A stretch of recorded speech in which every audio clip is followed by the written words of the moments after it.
Hello friends, welcome back to English Karkalam. This is Mageshwari. இப்போ இந்த சென்டென்சஸ்ல பாத்தீங்க அப்படின்னா she told me அப்படிங்கிறது ஒரு நார்மலான சென்டென்ஸ். அவ எனக்கு சொன்னா. She told me a secret. அவ எனக்கு ஒரு சீக்ரெட் சொன்னா. ஸோ இப்போ இந்த சென்டென்ஸில் பாருங்கள், she told a secret to me. In this sentence also same meaning. அவ எனக்கு ஒரு சீக்ரெட் சொன்னா. ஆனால் இது ரெண்டுக்கும் இடையில என்ன வித்தியாசம்? இங்கே நம்ம டு அப்படிங்கிற ஒரு வேர்டை வந்து நம்ம யூஸ் பண்ணியிருக்கோம் இல்லையா? பட் இதை நம்ம வந்து எங்கே யூஸ் பண்ணலாம் அப்படிங்கிறது தான் இன்றைக்கான வீடியோவில் நம்ம வந்து பார்க்க போகிறோம். அண்ட் வாங்க வீடியோக்குள்ளே போகலாம். பொதுவாக நம்மளுடைய ரெகுலர் லைஃப்பில் இங்கிலீஷில் பேசும் பொழுது நம்ம மேக்ஸிமம் என்ன ஃபார்மேட் ஃபாலோ பண்ணுவோம்? சப்ஜெக்ட் வேர்ப் ஆப்ஜெக்ட் வச்சு பேசுவோம் இல்லையா? சப்ஜெக்ட் எது அண்ட் வேர்ப் எது அண்ட் தென் ஆப்ஜெக்ட் எது. ஸோ இந்த மூணு இதை வச்சு நம்ம காமனாக பேசுவோம். Me correct? For example she told a story. அவள் ஒரு கதை சொன்னான். ஸோ மேக்ஸிமம் இந்த மாதிரி சப்ஜெக்ட் வேர்ப் ஆப்ஜெக்ட் வச்சு பேசுவோம். ஆனால் இந்த ஆப்ஜெக்ட் பொறுத்த வரைக்கும் பார்த்தீங்க அப்படின்னா ஒரே ஒரு ஆப்ஜெக்ட் வருமா அப்படின்னு கேட்டால் அப்படிலாம் கிடையாது. ரெண்டு ஆப்ஜெக்ட் வச்சு கூட வரும் இல்லையா? For example she told me a story. So இந்த மாதிரி இப்போ நம்ம சொல்கிறோம் அப்படின்னா இப்போ இந்த சென்டென்ஸில் சப்ஜெக்ட் she இல்லையா? அடுத்து told அப்படிங்கிறது verb. அப்போ இது ரெண்டு என்னதுங்க? me and story. ஸோ இது ரெண்டுமே பார்த்தீங்கன்னா ஆப்ஜெக்ட் தான். இந்த ஆப்ஜெக்டே பார்த்தீங்க அப்படின்னா ரெண்டு விதமாக வரும். me அப்படிங்கிறது indirect object and then a story அப்படிங்கிறது ஒரு direct object. So direct object அப்படின்னா வேறு ஒன்றுமே இல்லைங்க, இந்த ஆக்ஷன் வந்து எதை ரிசீவ் பண்ணுது. இந்த டைரக்ட் ஆப்ஜெக்ட் அப்படின்னா வேறு ஒன்றுமே இல்லை. இப்போ பொதுவாக நம்ம வந்து சொல்லுவோம் இல்லையா, ஒரு செயலை செய்பவர் வந்து சப்ஜெக்ட் அப்படின்னு சொல்லுவோம். அப்போது அந்த செயல் வந்து எதற்காக நடக்குது, எதை ரிசீவ் பண்ணுது அப்படின்னு நம்ம சொல்லுவோம் இல்லையா? ஸோ அதுதாங்க டைரக்ட் ஆப்ஜெக்ட். இப்போ இந்த செயல் நடக்குது இல்லையா? she told, அவள் வந்து சொல்கிறா. என்ன சொல்கிறா? அப்போது இந்த ஆக்ஷன் வந்து எதை ரிசீவ் பண்ணுது? ஸ்டோரி, இந்த டைரக்ட் ஆப்ஜெக்ட். இதுதான் டைரக்ட் ஆப்ஜெக்ட்டுங்க. சரிங்களா? டைரக்ட் ஆப்ஜெக்டை ரிசீவ் பண்ணுறது தான் indirect object. For example, she told me a story. அவள் எனக்கு ஒரு கதை சொன்னான் இல்லையா? இப்போது இதை நம்ம சப்ஜெக்ட் பார்த்தோம், இதை வேர்புன்னு பார்த்தோம், இதை வந்து ஒரு டைரக்ட் ஆப்ஜெக்ட் அப்படின்னு பார்த்தோம் இல்லையா? ஸோ இந்த டைரக்ட் ஆப்ஜெக்டை ரிசீவ் பண்ணுறது தான் என்னதுங்க? Indirect object. சரிங்களா? அதாவது நம்ம ஒரு கதை சொல்கிறோம், அந்த செயல் எதுக்காக நடக்குது, எதை ரிசீவ் பண்ணுது, ஸ்டோரி எதை வந்து சொல்லுது அப்படிங்கிறது தான் நம்ம வந்து டைரக்ட் ஆப்ஜெக்ட் அப்படின்னு சொல்லுவோம். அப்போது அந்த டைரக்ட் ஆப்ஜெக்டை ரிசீவ் பண்ணுறது தான் என்னதுங்க? Indirect object. நார்மலாக கேஷுவல் இங்கிலீஷில் வந்து நம்ம வந்து இந்த மாதிரி டைரக்ட் இன்டைரக்ட் யூஸ் பண்ணும் பொழுது நம்ம இப்படி தான் யூஸ் பண்ணணும். she told me a story. this is the grammatically correct one. ஓகேங்களா? பட் இப்போ நான் இதை என்ன சொன்னேன், கேஷுவலாக நம்ம பேசும் பொழுது அவள் எனக்கு ஒரு கதை சொன்னா அப்படின்னு சொல்லிட்டு நார்மலான ஒரு கான்வர்சேஷன், ஒரு சென்டென்ஸாக நம்ம சொல்கிறோம் இல்லையா? அதே இது அவள் ஸ்டோரி சொன்னா, எனக்கு சொன்னா அப்படின்னு சொல்லிட்டு அந்த இன்டைரக்ட் ஆப்ஜெக்டை நம்ம ரொம்ப ஸ்ட்ரெஸ் பண்ணி சொல்லுவோம் இல்லையா? இந்த இடத்துல தான் நம்ம டு மீ அப்படிங்கிற ஒரு வேர்டை யூஸ் பண்ணுவோம். ஆனால் கிராமட்டிக்கலி கேஷுவலாக பேசும் பொழுது this is the correct one. ஆனால் ஒரு ஸ்போக்கனில் நீங்கள் வந்து எனக்கு சொன்னா அப்படின்னு சொல்லிட்டு அந்த இன்டைரக்ட் ஆப்ஜெக்டை ரொம்ப ஸ்ட்ரெஸ் பண்ணி நம்ம சொல்லும் பொழுது we can use to me. Indirect ஆப்ஜெக்டாக வரக்கூடியதெல்லாம் என்னென்னது அப்படிங்கிறதையும் நம்ம தெளிவாக பார்க்கலாம். இப்போ இதையும் எப்படி சொல்லலாம்? she told a story to me. she told a story to me. இப்போ நம்ம இன்டைரக்ட் ஆப்ஜெக்டாக வரக்கூடியதெல்லாம் எது எது அப்படிங்கிறத ஃபஸ்ட்டு பார்த்துடலாம். ஃபஸ்ட்டு நம்ம ஒரு சென்டென்ஸோட சப்ஜெக்டாக என்னென்னலாம் யூஸ் பண்ணுவோம்? I, we, you, he, she, it and then they. இதெல்லாம் நம்ம வந்து பொதுவாக சப்ஜெக்டாக யூஸ் பண்ணுவோம் இல்லையா? இதோட இன்டைரக்ட் ஆப்ஜெக்ட் என்னென்னா இந்த me, as, you இது எல்லாமே தாங்க. me அப்படின்னா எனக்கு, me அப்படின்னா என்னதுங்க? எனக்கு.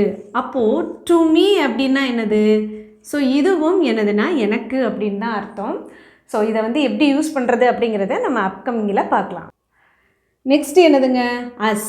அஸ்னா என்னது? நமக்கு அல்லது எங்களுக்கு அப்படின்னு சொல்லுவோம் இல்லையா. தென் யூ, உனக்கு அல்லது உங்களுக்கு அப்படின்னு வரும். சரிங்களா. தென் ஹிம்னா என்னதுங்க, அவனுக்கு. ஓகே. அண்ட் தென் ஹெர், அவளுக்கு.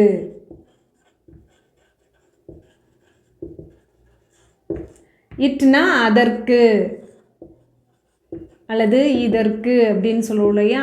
தென் தெம், அவர்களுக்கு அல்லது அவைகளுக்கு. சரிங்களா.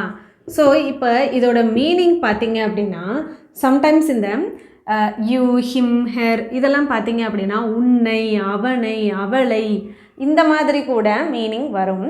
அண்ட் தென் இதை நம்ம இப்படி கூட யூஸ் பண்ணலான்னு சொன்னோம் இல்லையா. டு மீ அப்படின்னாலும் எனக்கு. ஃபார் மீ அப்படின்னா என்னதுங்க, எனக்காக. ஃபார் மீ அப்படின்னா எனக்காக. ஓகே. டு மீ அப்படின்னா எனக்கு, ஃபார் மீ அப்படின்னா எனக்காக. அதே மாதிரி தான் டு அஸ் அப்படின்னா, டு அஸ் அப்படின்னாலும் நமக்கு தான். ஃபார் அஸ் அப்படின்னா நமக்காக. ஓகே. அல்லது எங்களுக்காக, எங்களுக்கு இந்த மாதிரி சொல்லுவோம் இல்லையா. டு யூ அப்படின்னா உனக்கு, ஃபார் யூ அப்படின்னா உனக்காக. ஃபார் யூ அப்படின்னா உனக்காக. ஹிம் அப்படின்றதுக்கு டு ஹிம். டு ஹிம் அப்படின்னா அவனுக்கு, ஃபார் ஹிம் அப்படின்னா அவனுக்காக. ஸோ இதே மாதிரி தான் டு ஹேர் அப்படின்னா அவளுக்கு, ஃபார் ஹேர் அப்படின்னா அவளுக்காக. தெம் அப்படிங்கிறதுக்கு டு தெம். டு தெம் அப்படின்னா அவர்களுக்கு, ஃபார் தெம் அப்படின்னா அவர்களுக்காக அல்லது அவைகளுக்கு, அவைகளுக்காக. நான் அவளுக்கு ஒரு புத்தகம் கொடுத்தேன். ஸோ இதில் உள்ள சப்ஜெக்ட் என்ன அப்படின்னா ஐ இல்லையா. நெக்ஸ்ட் வேர்ப் என்னது, கொடுத்தேன், பாஸ்ட் டென்ஸில் இருக்குது. I gave. எதனை கொடுத்தேன், ஒரு புத்தகத்தை. இப்போது இந்த இடத்துல நம்ம யாருக்கு அந்த ஒரு செயல் வந்து நடக்குது, யாருக்காக நம்ம சொன்னோம் இல்லையா. இதில் பார்த்தீங்க அப்படின்னா இந்த அவளுக்கு அப்படிங்கிறது தான் எனது இன்டைரக்ட் ஆப்ஜெக்ட். புத்தகம் அப்படிங்கிறது ஒரு டைரக்ட் ஆப்ஜெக்ட். ஸோ நம்ம ஃபஸ்ட்டு எதை எழுதணும் அப்படின்னா இந்த இன்டைரக்ட் ஆப்ஜெக்டை தான் நம்ம வந்து ஃபர்ஸ்ட் எழுதணும். அதுக்கப்புறம் தான் நம்ம டைரக்ட் ஆப்ஜெக்டை எழுதணும். இந்த மாதிரி கொடுத்துருந்தாங்கன்னா சரிங்களா. டைரக்ட் ஆப்ஜெக்டை ரிசீவ் பண்ணுறவங்கள. ஸோ ஹியர் அவளுக்கு அப்படிங்கிறதுனால ஐ கேவ் ஹர். சரிங்களா. நெக்ஸ்ட்டு டைரக்ட் ஆப்ஜெக்ட் என்னது, அ book. I gave her a book. Okay, that's all. இப்போ இந்த சென்டென்ஸில் என்ன மீனிங், நான் அவளுக்கு ஒரு புக்கு கொடுத்தேன் அப்படின்னு சொல்லிட்டு ஒரு நார்மலைஸாக நம்ம வந்து பேசுகிறோம், ஒரு கேஷுவலான ஒரு சென்டென்ஸ். ஸோ இந்த இடத்துல நம்ம வந்து நான் அவளுக்கு தான் அந்த புக்கை கொடுத்தேன். ஸோ இப்போ என்ன செய்கிறோம், அவளுக்கு அப்படிங்கிற அந்த இன்டைரக்ட் ஆப்ஜெக்டை நம்ம வந்து ஸ்ட்ரெஸ் பண்ணி சொல்கிறோம் இல்லையா. இந்த இடத்துல நம்ம எப்படி எழுதணும், I gave a book. I gave a book to her. That's all. நான் அவளுக்கு புத்தகம் கொடுத்தேன். ரெண்டுத்துக்கும் சேம் மீனிங் தான். ஒருவேளை இந்த இன்டைரக்ட் ஆப்ஜெக்டை நீங்கள் ஸ்ட்ரெஸ் பண்ணி சொல்லணும் அப்படின்னா இந்த மாதிரி டு ஹேர் அப்படிங்கிறத லாஸ்ட் கொண்டுட்டு வரணும். இந்த இடத்துல நீங்கள் யூஸ் பண்ணக்கூடாது. டு வந்து இந்த இடத்துல யூஸ் பண்ணவே கூடாதுங்க. ஒருவேளை நீங்கள் இந்த டைரக்ட் ஆப்ஜெக்டை முன்னாடி கொண்டுட்டு வந்தால் தான் நீங்கள் இங்கே டு ஹேர் வந்து யூஸ் பண்ணணும். அதை மறந்துடக்கூடாது. மீனு தன் தோழியிடம் ஒரு ஃபைலை கொடுத்தாள். மீனு வந்து அவளுடைய ஃப்ரெண்டு கிட்ட ஒரு ஃபைல் கொடுத்துருக்கா. ஸோ ஃபர்ஸ்ட் நம்ம சப்ஜெக்ட் எழுதிடலாம். மீனு இஸ் எ சப்ஜெக்ட். தென் இதில் உள்ள டென்ஸ் என்னதுங்க, பாஸ்ட் டென்ஸ். ஸோ கொடுத்தாள் அப்படிங்கிறதுக்கு கேவ். இப்போ இதுக்கடுத்து நம்ம நார்மலான ஒரு கேஷுவல் சென்டென்ஸ் எப்படி எழுதலாம், யாருக்கு கொடுத்தாங்களோ அதை நம்ம கொண்டுட்டு வரணும். அதாவது இன்டைரக்ட் ஆப்ஜெக்டை கொண்டுட்டு வரணும். தன் தோழியிடம். அப்போது கேவ் ஹர் ஃப்ரெண்ட். ஓகே. இதுக்கடுத்து நம்ம வந்து டைரக்ட் ஆப்ஜெக்டை எழுதிடலாம். ஒரு ஃபைல் இல்லையா, a file. That's all. Meenu gave her friend a file. இப்போது ஒருவேளை இந்த ஃப்ரெண்டுக்கிட்ட தான் நான் கொடுத்தேன், நான் அந்த ஃபைலை வந்து என் ஃப்ரெண்டுக்கிட்ட தான் கொடுத்தேன்னு சொல்லி நம்ம ஸ்ட்ரெஸ் பண்ணும் பொழுது எப்படி சொல்லலாம், மீனு gave a file to her friend. To her friend. Okay. அவள் அவனுக்கு ஒரு பதிலை சொன்னாள். அவளுக்கு ஆன்சர் பண்ணனா அப்படின்னு சொல்லிட்டு நம்ம இப்போ சொல்கிறோம். ஓகே. இப்போ இந்த சென்டென்ஸில் ஃபர்ஸ்ட் என்ன எழுதணுங்க, ஷீ. தென் வேர்ப் என்னது, சொன்னாள். She told. யாருக்கு சொன்னா, அவனுக்கு. ஸோ she told him, அவனுக்கு சொன்னான் ஒரு பதிலை, a answer. ஓகே, இப்போது இந்த சென்டென்ஸை to him யூஸ் பண்ணி எப்படி எழுதலாம்? she told a answer to him. ஓகேங்களா? that's all. நான் என் அம்மாவிற்கு ஒரு புதிய ஃபோன் வாங்கினேன். நான் எங்கள் அம்மாவுக்கு ஒரு புது ஃபோனை வாங்கினேன். எங்கள் அம்மாவுக்காக நான் ஒரு புது ஃபோன் வாங்கினேன். ஸோ இந்த இடத்துல நம்ம அவங்களுக்காக ஒரு ஆக்ஷனை பண்ணுறோம். ஒரு பர்பஸாக பண்ணும் பொழுது நம்ம இந்த இடத்துல ஃபார் யூஸ் பண்ணி எழுத போகிறோம். ஓகேங்களா? ஃபஸ்ட்டு சப்ஜெக்ட் என்னது? ஐ. தென் வேர்ப் வாங்கினேன். இப்போ விலை கொடுத்து நம்ம வாங்கும் பொழுது வாட் யூஸ் பண்ணணும். ஐ பாட், நான் வாங்கினேன். யாருக்காக? என்னுடைய அம்மாவிற்கு. அப்போது my mother a phone, a new phone. But sometimes பார்த்தீங்க அப்படின்னா ஐ பாட் மை mom அப்படின்னு சொல்லிட்டு இந்த மாதிரி பார்ப்பாங்க. பட் ரூல் என்ன அப்படின்னா, ஃபஸ்ட்டு நம்ம வந்து இன்டைரக்ட் ஆப்ஜெக்ட் எழுதிட்டு அப்புறம் தான் டைரக்ட் ஆப்ஜெக்ட் எழுதணும். இதுதான் கேஷுவலான ஒரு நார்மல் கிராமட்டிக்கலான ஒரு கான்வர்சேஷன். நம்ம இந்த இதை ஒருவேளை இன்டைரக்ட் ஆப்ஜெக்டை ஸ்ட்ரெஸ் பண்ணும் பொழுது தான் நம்ம டு ஃபார் யூஸ் பண்ணி டைரக்ட் ஆப்ஜெக்ட்டுக்கு அப்புறம் எழுதணும். சரிங்களா? இதை மறந்துடக்கூடாது. இப்போ நான் எங்கள் அம்மாவுக்காக வாங்கினேன் அப்படின்னு சொல்லிட்டு நம்ம ஸ்ட்ரெஸ் பண்ணும் பொழுது எப்படி எழுதலாம்? ஐ பாட் a new phone for my mother.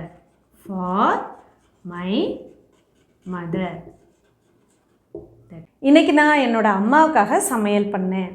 இதை வந்து இங்கிலீஷில் எப்படி சொல்லலாம் அப்படிங்கிறத கமெண்ட் செக்ஷனில் சொல்லுங்கள். அவர்களுக்கு உணவு பரிமாறினார். அவங்களுக்கு சாப்பாடை பரிமாறினார். So first subject is he. Verb என்னதுங்க? பரிமாறினார். பரிமாறுறதுக்கு இங்கிலீஷில் எப்படி சொல்லுவோம்?